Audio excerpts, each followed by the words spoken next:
Good afternoon, everyone. I'm Gary Black, Commissioner of Agriculture for the state of Georgia, and welcome you to this briefing this afternoon with respect to what's been going on in the poultry industry and our outstanding efforts from that part of the Georgia Department of Agriculture and our federal partners and other state partners with respect to controlling a recent outbreak of highly pathogenic avian influenza. The Georgia Department of Agriculture and U.S. Department of Agriculture's Animal Plant Health Inspection Service have confirmed highly pathogenic avian influenza, or HPAI, in a non-commercial backyard flock, a non-poultry flock located in Toombs County, Georgia. This is the first confirmation of HPAI in Georgia in 2022. Highly pathogenic avian influenza is a production and animal health and economic threat for our poultry industry and backyard flock owners. It is important to note for consumers that it is safe to consume properly handled and cooked poultry products, including meat and eggs. That's one thing we want to be clear about from a standpoint of food safety and the wholesomeness in the food supply. The economic impact of the poultry industry in Georgia is $28 billion. Now, when you look at that in reference to the state budget, which is a figure very, very similar to that, it's very clear to see how HPAI could have a devastating impact on poultry farmers, but also to their state's economy as a whole. That would be if it is left unchecked. But your team at the Georgia Department of Agriculture, working with those state partners and federal partners, we have a very good update for you today, and we're going to have some very useful information provided by a team of professionals that I have an opportunity to work with every day. I'm very proud of our team. We're proud of the response during this particular incident, and we have some very good information for you today. In order, what we will be doing today is you'll be hearing from 4 of our professionals who have different responsibilities within the multi-agency command. In this particular situation, it rises to a level of working with many agencies and working with our federal partners as well, but this responsibility falls to us under ESF 11 and Homeland Security. Those type of animal health issues are responsibility of this department. With that multi-agency command is led by the Unified Commander, Dr. John Marie Hannibal. Dr. Hannibal serves as the State Veterinarian and Animal Health Program Manager for the Georgia Department of Agriculture. Dr. Hannibal serves, again, as the Unified Commander for this response. Mr. Gary Kelly serves with great distinction as the Inspector General for the Georgia Department of Agriculture, who functions as our liaison officer with local, state, and federal partners, including all aspects of law enforcement. He will come second. In third is Vanessa Sims. Vanessa serves as the Director of Emergency Management for the Georgia Department of Agriculture. During this response, she has served as a liaison officer with a focus on public health and certainly with the health of our own workers. And she has a report with some information in that subject area.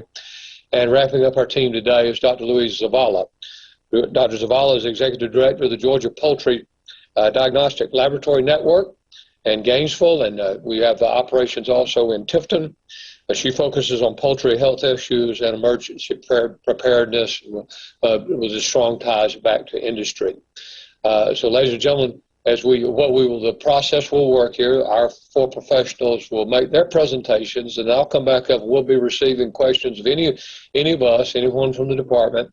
I would ask you to do this, though, on Zoom, and we've all learned how to do this over the last couple of years. We'll just simply raise your hand on Zoom. That helps our coordinators know who's up in order, and we'll take any questions, be on here as long as you'd care to.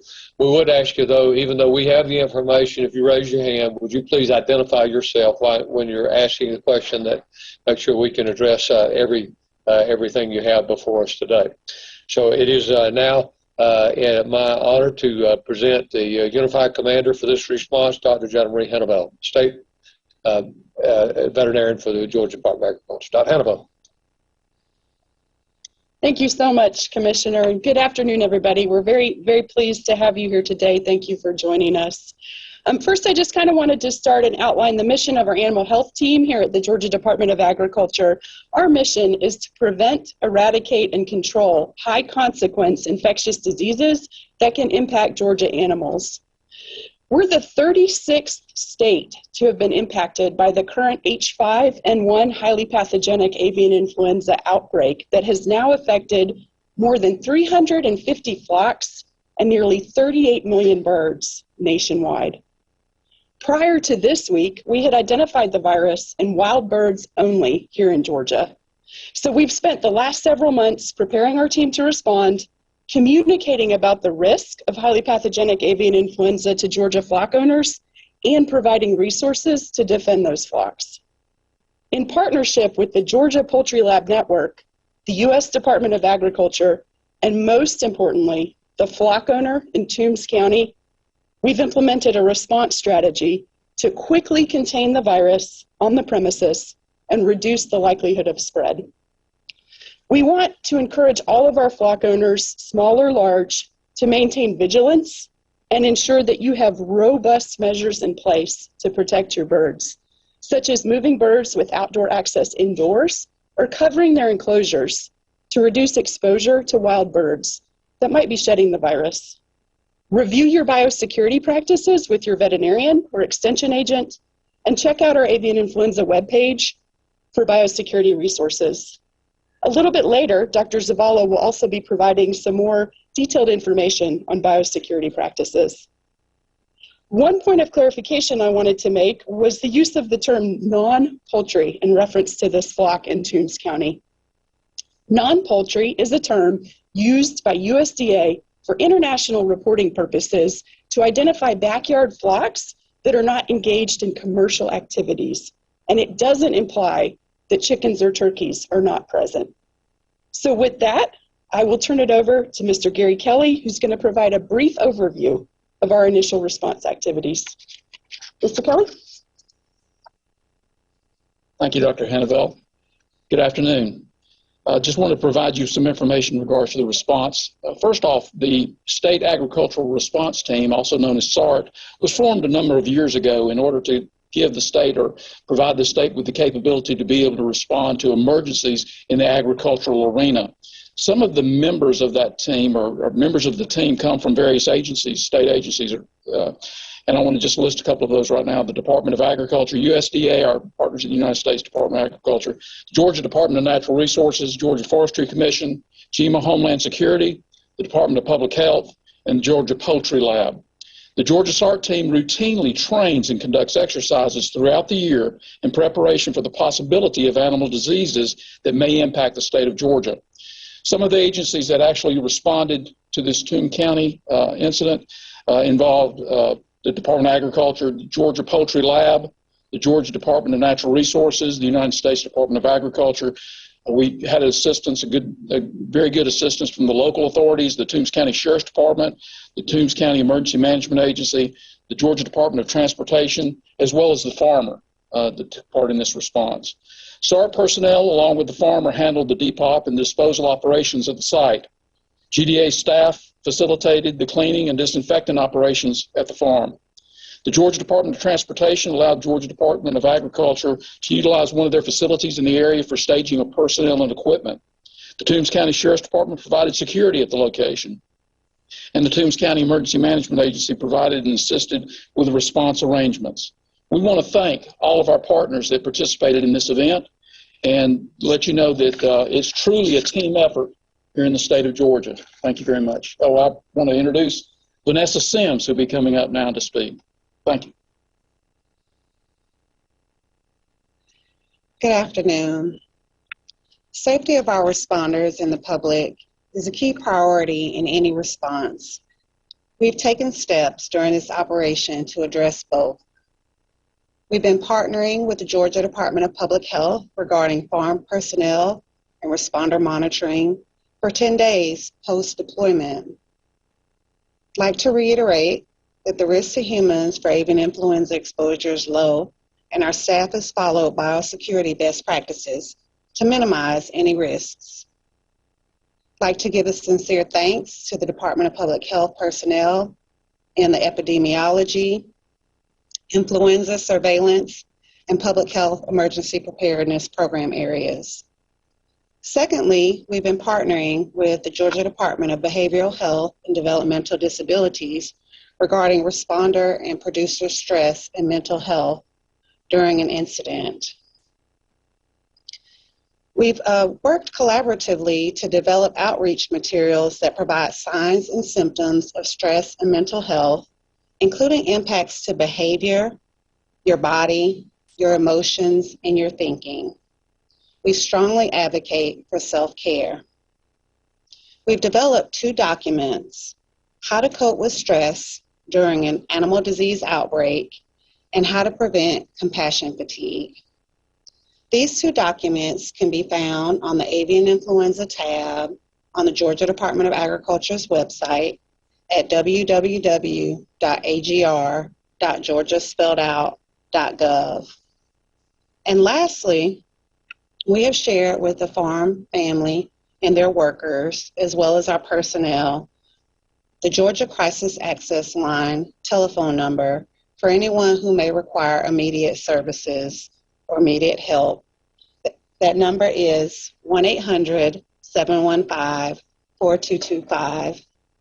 Thank you. I'd now like to turn it over to Dr. Louise Zavala with the Georgia Poultry Laboratory Network.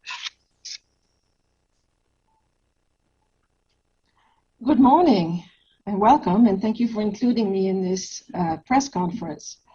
I'd like to reiterate some of what Dr. Hannibal said, but maybe add a few details.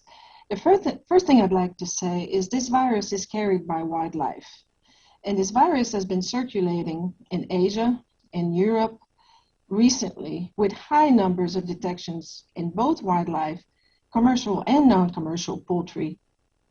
In 2001, 2020, 2021, and here we are in 2022. So the migratory birds are carrying this virus around the globe, which means that the virus is in the environment. So it's very important to realize that several species of wildlife are carrying this virus and shedding it, which means that we have to assume that it is in the environment around the chicken houses. So what makes that important is that in order to protect our birds, because the most likely way that it will get in a chicken house or a hobby flock is by walking it in. And for that reason, there's 2 or 3 things that you can do as a poultry grower or as a poultry hobbyist to avoid this infection. The first one is a line of separation. Line of separation means that you separate what is outside the chicken house or the chicken coop or contaminated from the inside where the birds are, which is clean. And that means you use a footband or dedicated boots or disposable boots, but it's very important for that separation to occur between the environment and the bird space. The second thing that you can do is make sure that dead birds are disposed of properly so as not to attract wildlife around the chicken houses or the chicken coops. And number 3, it's very important to control visitors to chicken coops or chicken farms since, again, the virus is easily brought in with 2 human feet into the bird spaces. We have established back in 2015 a hotline, an AI hotline, a phone number that you can call if you have birds and are concerned about their health or concerned that they may have avian influenza. And that number is 770-766-6850. Someone will call you back or answer your call right away, and we will make sure that you get the information and testing resources that you need if you think your birds have avian influenza. Tthank you very much. Well, thank our team again, and I hope, folks, you were able to see that, number one, our goal from Georgia in a response like this is to first act quickly, act decisively, but there's a couple of objectives there. First, relieve the pain and suffering with the sick animals that are involved. those that might be suffering, but also to minimize the economic impact to producers in Georgia's economy. Our goal is always to get the farm and the community back in order and back to normal operations as soon as possible. I want to commend our team up and down the chain who's certainly been able to do that. Again, we're going to open the floor for questions now. If you would please, again, raise your hand. We will identify you as questioner 1, 2, or 3, or however long we go. If you would then please just identify yourself for everyone and ask we can get the proper teammate up here for the answer. So we'll open it for the first question. Commissioner Black, Ray DeLessio from the Farm Monitor TV show. First of all, sounds like really the whole response was really a well-oiled machine, and anybody could really answer this if possible, but give us a timeline, if you will, just from that first reported potential of the virus there on the farm in Toombs County, to the testing, to the confirmation, then finally the containment of everything. How many days were we talking about? A week, 2 weeks? But it sounds like you guys got things contained pretty quick. Well, thanks, Ray. And let me hit the high points and maybe some other specifics if I miss these. But let me just start by saying it was a very interesting Memorial Day for everyone, because this came about on Memorial Day. First steps have to be for you have the suspect, and those reports came in through.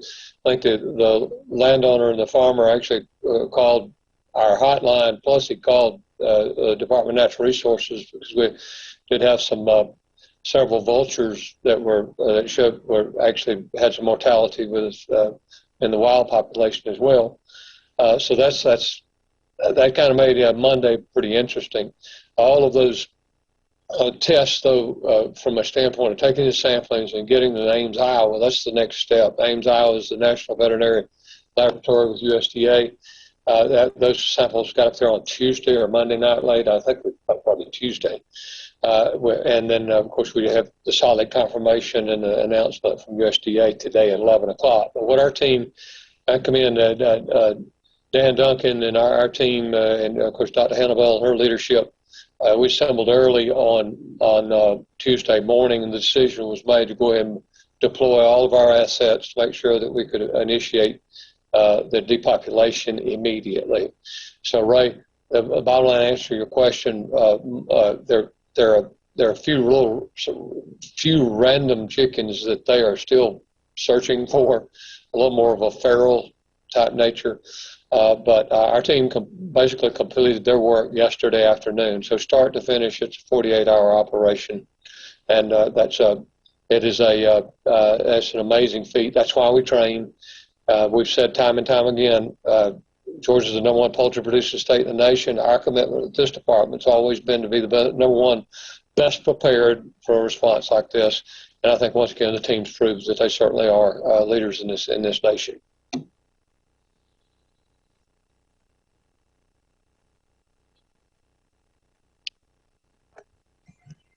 Question number 2. Hey, this is Jill Nolin with the Georgia Recorder. Will you please clarify if these were chickens? And also, sorry if I missed this, but how many total animals were impacted? I'm going to ask Dr. Hannibal to come up. I don't need to be the only one talking on this. I know a few of these numbers, but let Dr. Hannibal share a little bit about it. Sure, I'd be happy to. So this is a mixed species hobby flock. It consisted of chickens, turkeys, ducks, peafowl, so just a menagerie of birds in this particular hobby flock.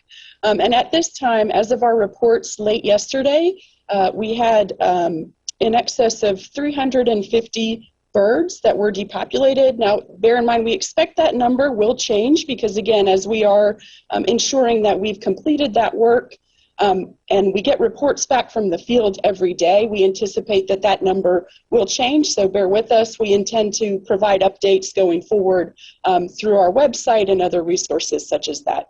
Thank you.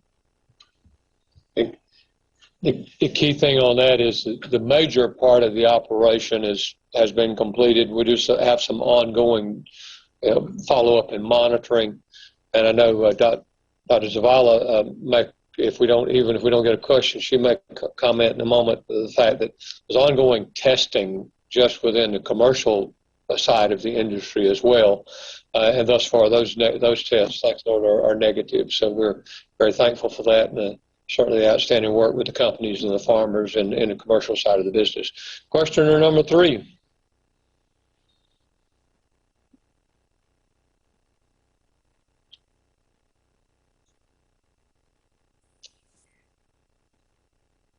Anyone else?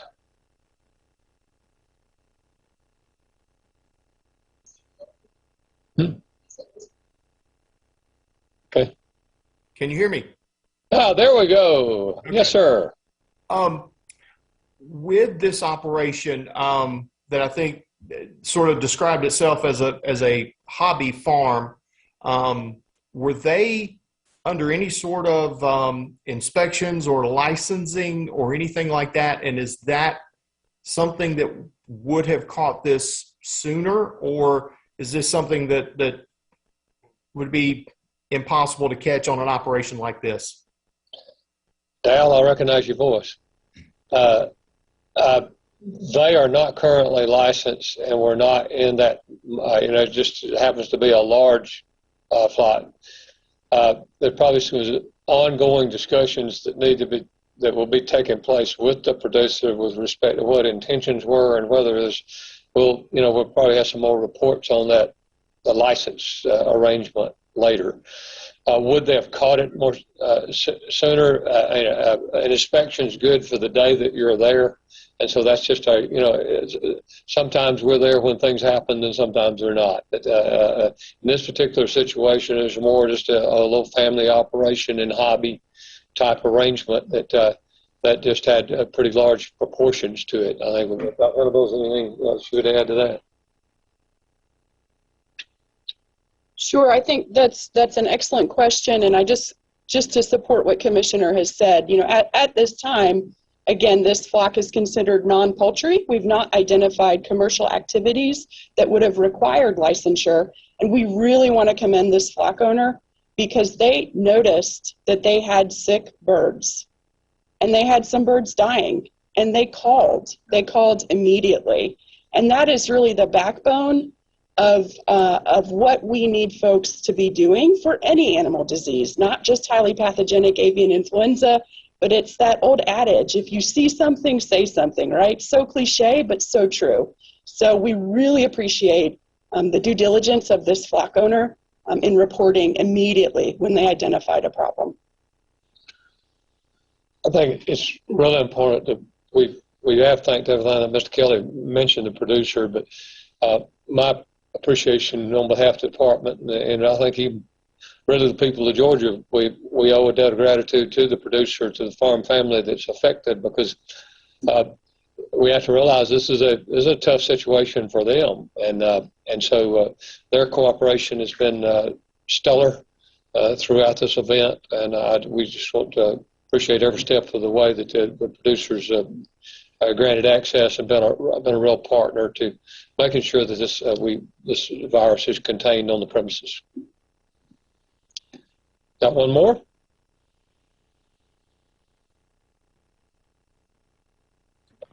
Commissioner Ray D'Alessio again, and this question could be for either you or Gary Kelly. Actually, two-part question. The euthanization of these birds, and you mentioned the farm owner, did it completely wipe out this farmer's flock? In other words, does he have to now start from fresh? And number two, I know you mentioned a couple feral birds that you're still looking for. How confident are you guys? Obviously, things could pop up in other counties, with this virus. But how confident are you that you were able to contain this particular outbreak just in Toombs County?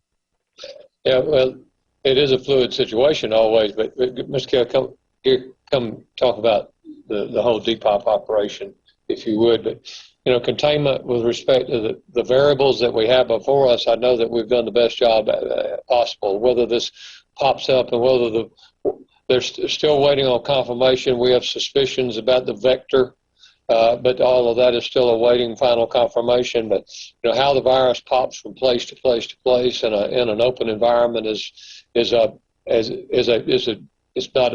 not a thing that is humanly possible to contain or predict where it might pop up next. But as far as containing this operation, let's speak to the numbers again and what the team did with respect to depop, because depop and proper disposal, and then also the disinfectant stations of how we control that. Speak to that just a minute, Gary. Yes, sir. Our goal all along in any kind of response like this is to get in as quickly as we possibly can and depop so as to prevent the disease from continuing to spread and other viruses be propagated out into the environment. So we did. We got in there as quick as the commissioner was saying earlier. We got in very quickly based on the notification from the farmer and what he was seeing. We got in quick, euthanized those animals that needed to be euthanized, disposed of those adhering to standards that we have here in the state of Georgia for animal disposal. And then we also, as the commissioner was saying, handled the disinfectant process. Anything coming out of that farm, we wanted to make sure that it was disinfected properly before it goes out into the environment and spreads anything. So that was our goal, and we were able to achieve that goal in participation and with the assistance of our local, state, and federal partners that have been mentioned. Ray, the ongoing part of the virus, too, that we don't have, we're still a bit puzzled by it, because normally this virus seems to it's been pretty persistent with respect to, in the past, we had general rules that said, okay, after it's 65 degrees, during the day, or average temperature during the day, that generally the virus is not as persistent. But, of course, it's been 90 degrees in South Georgia, and so all over our state. So that's got everybody a little bit puzzled. And I think that Dr. Zavala has some personal experience with respect to how persistent the virus was in Europe last year, really all throughout the summer. So that in and of itself presents a challenge to our team from the standpoint that we do not, there's no relaxation here. From the standpoint, well, while we're in the middle of the summer, we can wait till next winter and don't have to be quite so vigilant.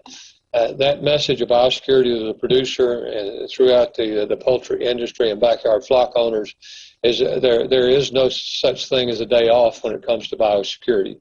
And likewise, it would not be such a day off for this department and being prepared to respond to should there be another event. Any more questions? Yes, Richard Adams here with WJBF Channel 6 News in Augusta, Georgia. And my question was, you mentioned that Georgia DNR is investigating the widespread in a local vulture population there, as well as mortality cases. If a highly pathogenic avian influenza is detected in that vulture population, will alerts come from the Georgia Department of Agriculture or Georgia DNR? If they're believed to be the vector, and instructions for farm owners going forward, if that is the case, will they receive those from Georgia Department of Agriculture? Richard, I think when you say both of them, I think the answer is yes, because it's a unified command. So we'll be working collaboratively with DNR, all hand in glove all along the way. That's why it's so important. Dr. Hannibal, let's talk about our hotline as well, because that's where we got the first notification from this producer. And so, the elevated awareness that you're going to help us provide to those viewers in your network area and across the state. Just having these resources available to them when they see something, say something, as Dr. Hannibal says, something you should add to that. Sure. I wanted to also add a little bit on the wildlife component. Now, obviously, here at the Department of Agriculture, our primary scope is domestic animals, and we're extremely grateful for great partnerships with the Georgia Department of Natural Resources in addressing any sort of wildlife concerns that come up statewide. Unfortunately, this particular strain of avian influenza H5N1 has been quite devastating to wildlife populations around the world and in this country. And so if you're looking for more information on wildlife detections in the United States Department of Agriculture has stood up a website where they are tracking and posting wildlife detections across the country.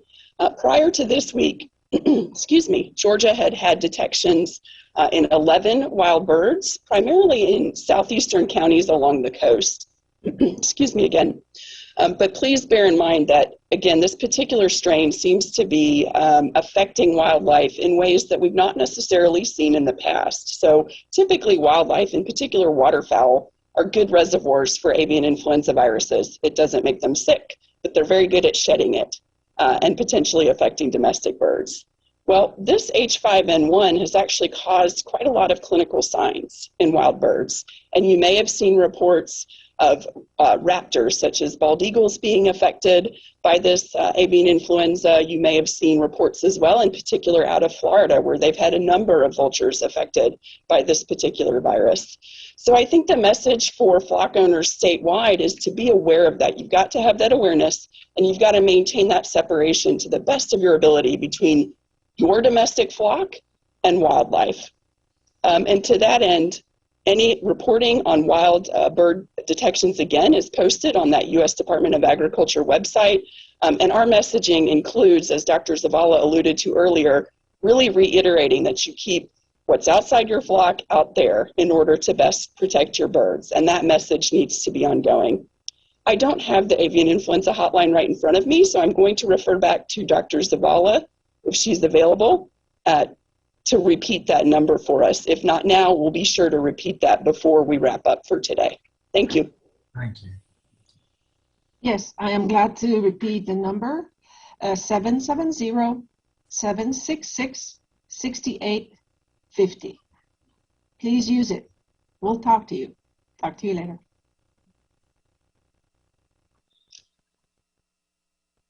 Another questioner? Yeah, hi there. This is Drew Kann with AJC. I'm sorry if this was already mentioned, I missed it, but how many birds total were euthanized as part of the depopulation, and was the entire flock destroyed? It's an upwards of about 350. Thank you. And that's of the various species.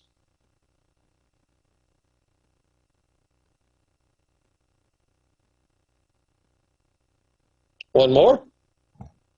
Hey, it's Jill again. Question for you, Commissioner Black. Kind of Jill. a general. Hey, just kind of a general question. Checking in with you now that there's officially a case here in the non-wildlife population. You know, just how concerned are you that this might be just the beginning for Georgia? Jill, I wouldn't call it just the beginning. I'd stick with just concerned, because we're concerned 24/7 in this type of environment. What I'm highly confident of is the focus of this industry, not just the companies, but each one of the farm families that know as their focus or their mindset, Jill, is you either have to be all in or you're going to be all out. And so my belief is, through the partners in the poultry industry, the Georgia Poultry Federation, the Georgia Agribusiness Council, the Georgia Farm Bureau, those other networks that communicate with poultry growers all across the state, I know that is the mindset of this industry from the ground on up through the chain, because they know that one little hiccup at the farm level doesn't just affect that farm family. It also infects the integrated industry, has a dramatic impact on our potential impacts on our international trading partners. And so all of that is always a very high concern of mine and this agency. That's why we train. That's why we prepare. That's why we act decisively as we did on Tuesday. And that's why we can take something that was a pretty tough situation and end it virtually in 48 hours. because of that level of commitment. 2 more. And when I say 2 more or 1 more, we're not trying to cut anybody off. It's just we appreciate your interest.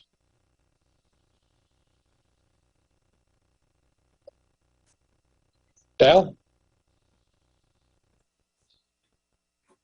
Commissioner, I guess the last question I would have is how long is this monitored now, having this situation happen out there? What is the follow-up and the monitoring and checking with any of the commercial poultry operations that are nearby? Now, let me do one thing. I know Dr. Hannibal is going to do it, and I know Dr. Zavala, I want her to review what's always done. So the big thing here is, folks, this is not a switch that you turn on and off, because every flock in Georgia, before it goes to market, it's always tested. And so that's the commitment of the industry itself. Let Dr. Hannibal, let her speak just a moment, and I'd love for Dr. Zavala to come back and speak about that's why we have a poultry laboratory network, is to catch this on a regular basis, but we just go into a heightened state of awareness and activity when we do have a confirmation. Sure. So we have a plan that we evaluate very regularly, an avian influenza response plan. And so that's really what we're following. And Dr. Zavala will provide a little more details on what that entails. But in particular, for this flock owner in Toombs County, we are going to closely partner with them over the coming weeks and months in order to ensure that we are confident that the virus hopefully is no longer present in the environment and that they can safely resume normal activities and bring birds back onto the property. So for us, although our immediate activities may have occurred very quickly within 48 hours, we are in it for the long haul to make sure that this flock operator can resume normal activities and bring birds back onto the property. And with that, as I said, Dr. Zavala can provide a little more details on what our response plan is. Thank you. Yes. For this particular event, for the question, Mr. Kennedy, about surveillance around the area, we've already completed 1 round of surveillance and tested every single commercial poultry flock within a 10 kilometers surveillance area, and they were all negative. And we will do this weekly until Dr. Hannibal lifts restrictions on that particular surveillance zone. In peacetime, we run in Georgia about 350,000 avian influenza tests in any particular year. As the commissioner said, every broiler flock that is marketed is tested for avian influenza before it gets to market. The breeders and the layers are also tested throughout their productive life. So it is something that we do on a regular basis. What is relatively new, just a few years old, is this AI hotline. And that has really helped for 2 things: outreach to the backyard chicken community, the hobbyists, the exhibition birds and all that.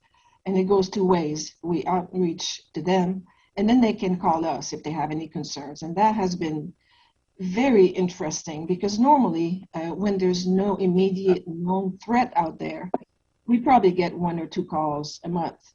Well, we got about 300 calls in February and 100 each in March, April, and May. So this avian influenza hotline is very active. It's been very, very useful, and it really helps us triage and decide what to test and not to test. And more than anything, help those small bird owners deal with health problems in their flocks. Thank you. Thank you, Dr. Zavala. There's one component that's not been in anyone's notes, and I want to ask Dr. Hannibal to come up just one more time. One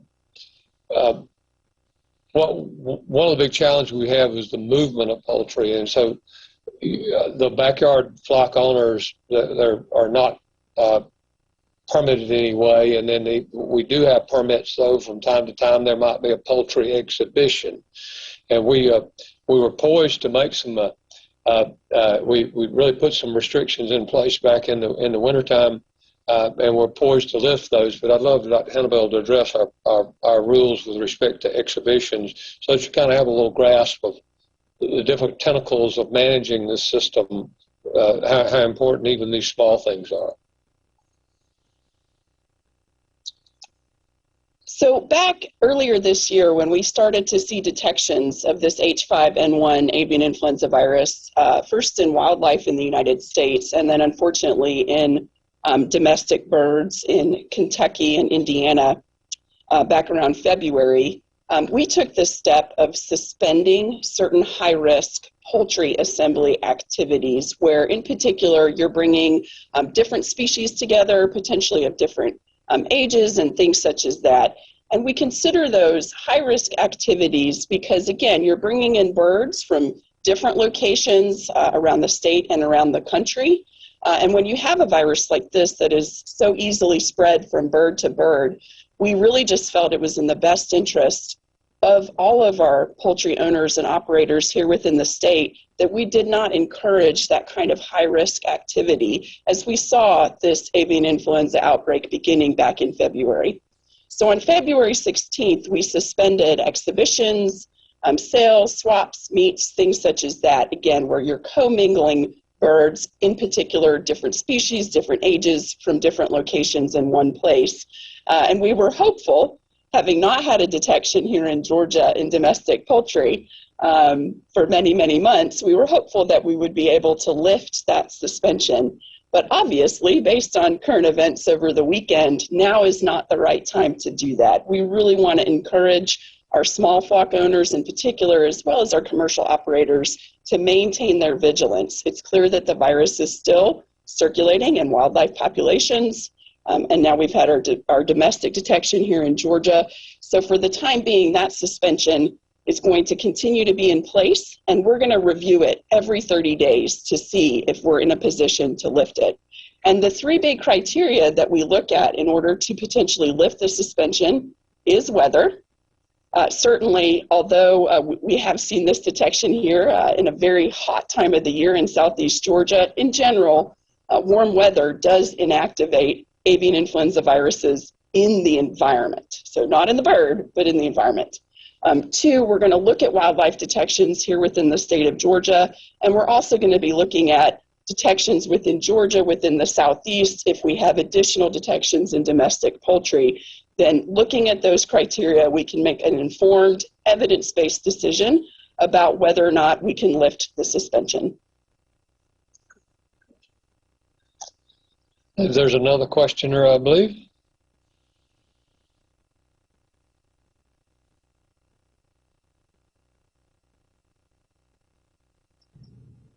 Can you hear me now? Yes, sir. Okay, Commissioner Blake, this is jjstone, Georgia Farm Bureau. Hi, Jeff. You mentioned that the loss was about 350 birds, and I know that as Dr. Hannibal said, that's maybe a moving number, but that's even for a flock that size, that's a significant financial hit. Is there any? Can you talk about what recourse the flock owner has now that he's sustained that loss? Yeah, his recourse is nothing left for him to do, because we've been working with him since day one. We're working with our federal partners on the indemnification side of this. There's a way to make up to address that. Several different formulas and different types of sign-offs that has to take place, but all of that is in motion right now, and we'll be working with the grower and hopefully with the producer and also with our federal partners. So I expect that they'll have a more definite answer on that in the days to come. But sequentially, there's a sequence that you have to follow, and thus far, every one of those boxes has been checked appropriately for the producer, and we'll be walking them through that system.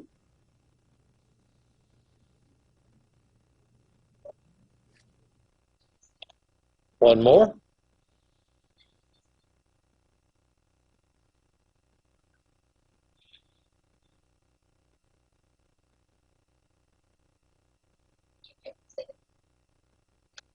That's it. Oh, Dal?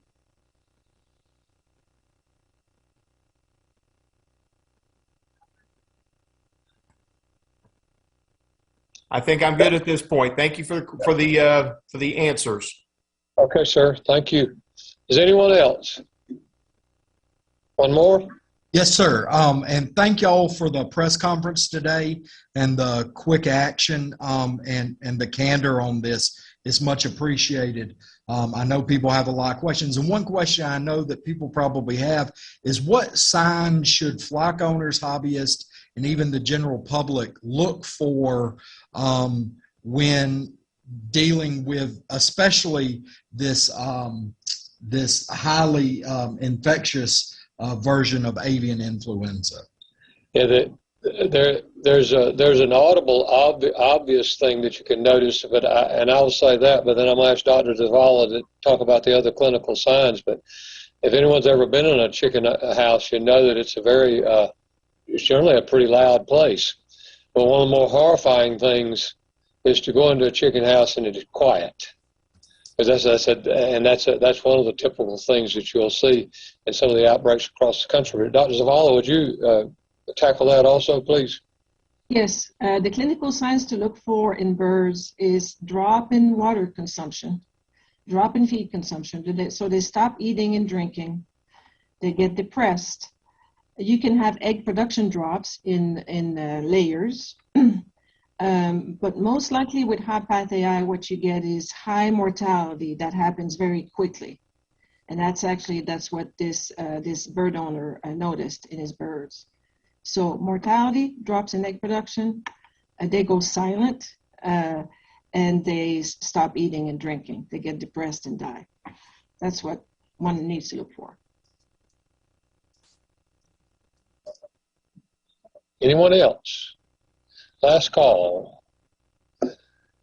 Well, I want to thank all of you for joining us today. It does mean a lot because communication right now is very key to the industry, to families who enjoy their poultry in their backyard, and of course just the public health and economic issues that are facing our state. And it's all important, all kind of wraps up here in a proper response. I want to again thank the cooperation of the industry from the standpoint of its ongoing efforts to protect, and that includes the farm families and the poultry companies across the state of Georgia. That's so important. We're the #1 poultry producing state in the nation, and certainly this is a top shelf priority for all of them, every aspect of the industry. I want to thank the producer that has been affected again for his family's cooperation throughout all this, because it's an emotional time for them, but it's also once we understood what the mission was, it's certainly been a key part of fulfilling all of our objectives. I want to thank all the once again local elected officials and certainly Sheriff Kite in Toombs County, who's a dear friend, but outstanding leader down his way, and all his group, the Department of Transportation, Department of Natural Resources, Mr. Mark Williams, and all their team are always outstanding partners. And certainly our federal partners, Dr. Tom Bicorn with USDA and many others there, the interaction and the preparation that we all go through together when it comes to actually having to implement a program. All that training sure does pay off, and these partnerships are so very important. Finally, I want to thank our team. I hope that you've enjoyed hearing from 4 of our professionals today, but there are many others, Steve Brinson and a whole cast of others who are on the ground every day. It's a primary part of their responsibility of being prepared to act. And I'm blessed to get to work with some of the highly trained and highly skilled professionals in agriculture, and my hat's certainly off to all of them. So all of you, I hope we'll conclude and ask the Lord to continue to deliver us. We're very thankful for this response and hope it will be the last in 2020, but our commitment to the state of Georgia, again, is to be the most prepared, and I hope that you see today that the response to this outstanding team that's come true yet again. So thank you all for joining us today. God bless you. Appreciate it.